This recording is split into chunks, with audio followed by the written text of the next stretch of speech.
보실 말씀은 마태복음 16장 1절부터 4절까지의 말씀입니다. 마태복음 16장 1절부터 4절입니다. 제가 봉독하겠습니다. 바리새인과 사두개인들이 와서 예수를 시험하여 하늘로부터 오는 표적 보이기를 청하니 예수께서 대답하여 이르시되 너희가 저녁에 하늘이 붉으면 날이 좋겠다 하고 아침에 하늘이 붉고 흐리면 오늘은 날이 굳겠다 하나니 너희는 날씨는 분별할 줄 알면서 시대의 표적은 분별할 수 없느냐. 악하고 음란한 세대가 표적을 구하나 요나의 표적밖에는 보여줄 표적이 없느니라 하시고 그들을 떠나가시니라. 아멘.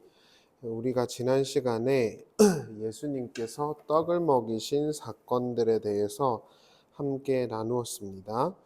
예수님께서 굳이 광야에서 이스라엘 백성들을 먹였던 이유는 예수님이 내가 이스라엘을 먹이던 광야의 그 여호와 하나님이다 라는 선언을 하기 위해서입니다. 예수님은 우리에게 먹고 마시는 것들을 실질적으로 또 필요를 채워 주실 분이시고 그 하나님 나라를 향해서 가는 여정의 그 과정을 지도하실 수 있는 하나님이시다라는 것이 마태가 먹는 그 사건들을 기록한 이유라고 할 수 있겠죠. 예수님께서 떡을 2번이나 먹이신 이후에 사두개인과 바리새인들이 왔다라고 이야기를 합니다. 그리고 그들이 예수님을 시험하려고 했다라고 나오죠. 그 시험의 골자는 기적을 보여달라는 것입니다. 하늘에서 내려온 사실은요, 오병이어와 같은 기적, 그리고 4,000명을 먹였던 그런 기적들이 눈앞에서 나타났다라고 한다면은 당연히 하늘에서부터 나온 기적이라고 할 수 있지 않습니까? 그런데 또 요구하고 있어요. 그리고 그걸 시험이라 그럽니다. 이러한 마태의 담론적인 구조는, 틀은요, 기적으로는 믿음에 이룰 수 없다라는 명제를 도출합니다. 우리는 기적을 통해서 믿음이 생길 것이라고 생각을 합니다. 이를테면 주님께서 이렇게 해주시면 내가 주님을 믿겠습니다 라는 식이겠죠. 그런데 그러한 것으로는 믿음이 생기지를 않습니다. 방언, 예언, 이런 것들이요. 믿음이라는 것은 하나님이 진리로 주시는 것입니다. 그렇기 때문에 예수님께서는 기적을 많이 보여주고도 또 하늘에서 내려오는 표적을 보여달라는 시험을 당하고 있는 것입니다. 기적만 추구하는 사람들은 절대 예수님의 진리에 이를 수가 없다는 거죠. 마태복음 16장 1절을 보세요. 바리새인과 사두개인들이 와서 예수를 시험하여 하늘로부터 오는 표적 보이기를 청하니 이렇게 나옵니다. 바리새인과 사두개인들이 예수님께 하늘에서부터 내려오는 표적을 보여달라 그럽니다. 그런데 이미 하늘에서 표적을 내려주지 않았습니까? 그런데도 그들은 그걸 인정하지 않았던 것이죠. 그래서 시험하다라는 헬라어 단어 페이라조는 마태복음 4장에서 시험하는 마귀를 뜻할 때 쓰던 단어와 동일합니다. 하나님을 시험하고 기적을 보이라고 말했던 그 광야에서의 시험 내용이 여기서도 똑같이 반복되고 있다고 볼 수 있는 것이죠. 그러나 그때와 마찬가지로 예수님께서는 떡이나 하늘에서 불을 내리는 것으로 하나님의 하나님 되심을 입증하려고 하지 않습니다. 믿음은 그러한 것으로 되는 것이 아니기 때문이죠. 그래서 예수님께서 그들에게 보여주실 궁극적인 기적은 요나의 표적, 즉 예수님의 십자가의 사건과 부활이라는 것을 말씀해 주셨던 것입니다. 그런데 우리가 한 가지 더 질문을 해야겠죠. 예수님께서 죽으시고 부활하셨지만 유대인들이, 바리새인들이 예수님을 믿었습니까? 아닙니다. 예수의 부활과 예수의 죽으심과 예수의 승천은 하늘에서부터 내려온 기적이 맞습니다. 하나님이 이루신 거니까요. 그럼에도 불구하고 그러한 것들을 통해서 순종과 믿음을 가지지 못했습니다. 수련회를 하고 뭐 뜨거운 금식 기도를 하고 방언 체험을 하고 그런 걸로 믿음에 이르는 게 아닙니다, 여러분. 믿음이라는 건 그렇게 생기는 게 아니란 말입니다. 도대체 그럼 믿음은 어디서 생기느냐? 교훈입니다. 마태복음 16장 5절을 보세요. 제자들이 건너편으로 갈새 떡 가져가기를 잊었더니 예수께서 이르시되 삼가 바리새인과 사두개인들의 누룩을 주의하라, 이렇게 나옵니다. 예수님께서 그 바리새인 사두개인들의 시험을 당하신 이후에 바로 누룩을 조심하라, 이렇게 말하죠. 이 누룩은 교훈이라는 말입니다. 예수님이 뒤에 붙여서 설명하시죠. 그랬더니 제자들은 우리가 먹을 것이 없네요 라는 동문서답을 합니다. 아주 뜬금없는 소리 같죠? 왜 갑자기 예수님이 누룩을 주의하라 그랬는데 제자들은 우리에게 떡이 없다 그럴까요? 구조적으로 보면 이 담론은 동문서답이 아닙니다. 이 대화, 이 담론은 분명한 구조적 메시지를 담고 있어요. 그것은 가르침이 중요하다는 것입니다.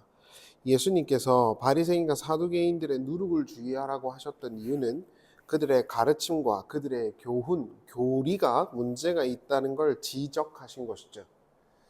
그리고 나아가서 위에서 드러난 문제, 기적으로는 믿음에 이를 수 없다는 것의 해답일 수도 있는 것입니다. 하늘에서 표적을 본다 해도 너희는 믿음에 이를 수가 없다는 것입니다. 그럼 도대체 무엇으로 믿음에 이를 수 있느냐? 교훈입니다. 교리요. 바리새인들과 사두개인들이 부활하신 예수님이 눈앞에 나타나도 믿을 수 없는 이유는 그들의 교리와 교훈이 왜곡됐기 때문입니다.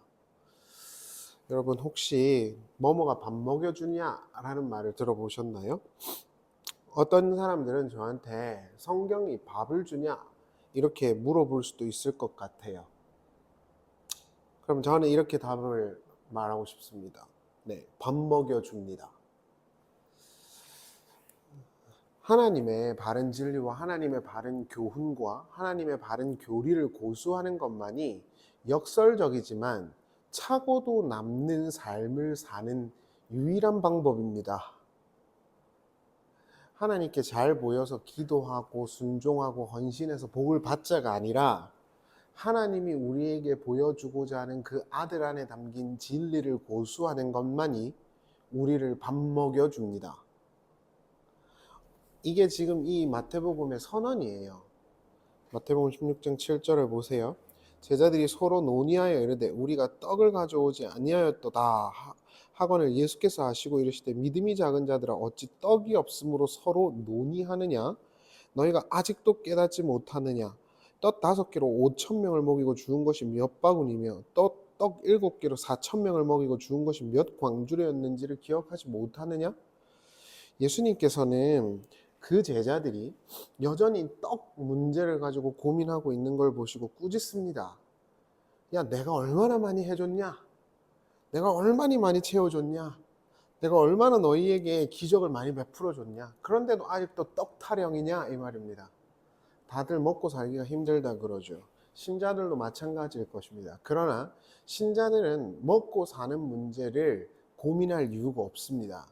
하나님이 먹이실 것이기 때문에 그래요. 예수님께서는 구조적으로 하나님의 바른 진리와 교훈과 말씀을 사랑하는 자들이 하나님의 먹여주심을 경험할 수 있다라는 그 결론을 도출시키고 있는 거예요. 그런데 바리새인들의 교훈, 교리, 그것을 조심하라고 한 예수님의 의도를 정확하게 파악을 못하고 나는 떡이 없네요? 이렇게 나왔단 말이죠. 그러니까 이거는 둘 다 연결해서 이해할 수 있는 해석적 틀이 나오는 것입니다.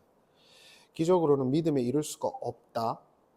기복주의나 은사주의나 체험으로는 믿음에 이를 수 없다. 오직 진리, 예수님의 십자가와 부활, 그리고 그분이 가르치신 그 올곧은 진리 안에서만 진정한 믿음이 도출될 수 있다. 그리고 그게 너희를 먹일 것이다. 실질적으로. 예수님은 바른 진리, 바른 교훈을 추구하는 것이 중요하다라는 것을 상기시키고 있어요. 예수님은 이 광야 같은 세상 가운데서 단순히 기적을 베풀러 오신 분이 아니고 떡을 베풀어 주시기 위해서 오신 분이 아닙니다. 그리고 로마 제국을 침몰시킬 어떤 메시아닉주의 메시아로 오신 것도 아니고 정치인으로 온 건 더더욱도 아닙니다. 그분은 먹고 사는 문제를 위하여 존재하는 분이 아닙니다. 그분은 우리에게 궁극적인 진리의 양식을 허락하기 위해서 오신 분입니다. 무엇이 진리인지를 알게 하기 위해서 왔다는 말입니다. 그래서 그의 가르침과 그의 교훈을 듣고 그의 진리를 듣고 그분을 추구하는 것만이 우리에게 생명인 것입니다. 그리고 그것을 통하여 우리는 평안을 누리고 그분의 채워주심을 경험할 수 있는 것입니다. 제가 이 말씀을 준비하면서 참 많은 생각을 했습니다. 요즘에 계속해서 학원에 이제 인기가 많아지고 있거든요. 그런데 저는 어떤 생각을 했냐 하면 내가 하나님의 바른 진리를 고수하고 나름 치열하게 살아가려고 노력하는 이 태도를 잘 간직해야지 이런 생각을 했습니다. 딴짓 하지 말고 헛짓거리 하지 말고 내가 매일매일 성경을 묵상하고 또 성경을 가르치고 가르친다기보다 함께 공부하고 나누는 이 일을 최우선에 둬야지 라고 마음을 먹었어요. 더 돈이 많아지고 학원생들이 많아지니까 조금 내가 이거를 키워볼까? 라는 헛짓거리를 전혀 생각하지 않습니다. 그랬더니 요즘에 더 많이 와요. 그래서 제가 어떤 생각을 하냐면 참 하나님이 신기하다. 내 마음을 정확하게 알고 계신다. 이런 생각을 했습니다. 우리가 다른 방법론이나 다른 것에 눈을 돌리잖아요. 그럼 하나님은 우리에게 절대로 우리가 원하고 있는 것들을 허락하지 않습니다. 물론 방법론적인 측면으로 말씀드리는 게 아닙니다. 우리가 바른 진리와 바른 교훈을 추구하고 그 교리를 향해 있을 때 우리의 삶은 실제적으로 풍성해질 수 있다는 겁니다. 예수님이 하신 말씀이 그거잖아요. 누룩을 주의해라 그랬더니 떡이 없네요 그러고 있는 거예요. 그래서 예수님께서 그러는 겁니다. 내가 오병이어로 먹인 사람이 몇 명이냐 이렇게 말이죠. 마태복음 16장 11절을 보세요. 어찌 내 말한 것이 떡에 관함이 아닌 줄을 깨닫지 못하느냐. 오직 바리새인과 사두개인들의 누룩을 주의하라 하시니. 이게 예수님의 말씀의 끝이에요. 기적만 추구하고 그 기적으로 하나님의 하나님 되심을 입증하라는 마귀적 생각. 조금 더 나아가서 오늘 한국교회는 기복주의, 번영주의, 문자주의, 성공주의, 은사주의, 체험주의, 열광주의 그런 신학도 아닌 것들이 신학의 범주 안에 있는 것들, 그런 것들은 전부 다 사타나입니다. 소위 말하는 목사들이 말하는 고지론, 그런 것도 사타나입니다. 제가 예전에 부평교회 다닐 적에 예전에도 말씀드렸잖아요. 9개에서 7개의 산 꼭대기가 있는데 거기 가서 선한 영향력을 미치자. 사타나입니다. 하나님은 고지 꼭대기에 올라가서 영광받지 않습니다. 하나님은 각자의 삶의 자리에서 하나님의 그 바른 진리와 하나님을 향한 순수한 마음, 물론 순수한이라고 규정할 수 있는 그 정도가 뭐인지는 잘 모르지만 하나님의 똑바른 진리와 교훈을 추구하고자 하는 그들과 함께 하실 것이고 그들을 통하여 영광을 받을 것이고 그들에게 5,000명을 먹이고도 남은 그 광주리의 풍성함을 경험하게 하실 겁니다. 그게 실제든 형이상학이든 심미적인 것이든 말입니다. 실제로 이 담론 이후에 유명한 담론이 하나 등장하죠. 그게 바로 주는 그리스도시요 살아계신 하나님의 아들이라는 이야기입니다. 그게 바른 진리입니다. 그래서 예수님이 그들에게 교회라고 하신 겁니다. 말씀을 마치겠습니다. 먹을 것을 위하여 예수를 찾는 것, 병이 낫게 되기 위하여 예수를 찾는 것, 나쁘고 악하다라고 저는 규정하고 싶지는 않습니다. 예수님은 그들을 긍휼히 여기시니까요. 그러나 그것으로 말미암아 예수께 대한 진정한 믿음과 하나님의 능력을 체험할 수 있다는 것은 동의하지 못하겠습니다. 하나님 아버지의 능력과 하나님 아버지의 진리와 하나님의 그 숨겨져 있는 놀라운 은총들을 발견하는 것이 우리의 유일한 길입니다. 제가 설교를 하기 전에 그 시편에 관한 글을 읽고 왔는데 그 저자가 약간 이제 자유주의적인 스탠스에서 설명을 하더라고요. 근데 제가 참 신기하게 재밌게 봤습니다. 그 사람 이야기가 그겁니다. 처음에는 하나님께 기도한다 그랬다가 하나님께 감사합니다 하고 끝나는 구절들이 있어요. 시편을 보면은요. 어떻게 그러냐 이겁니다.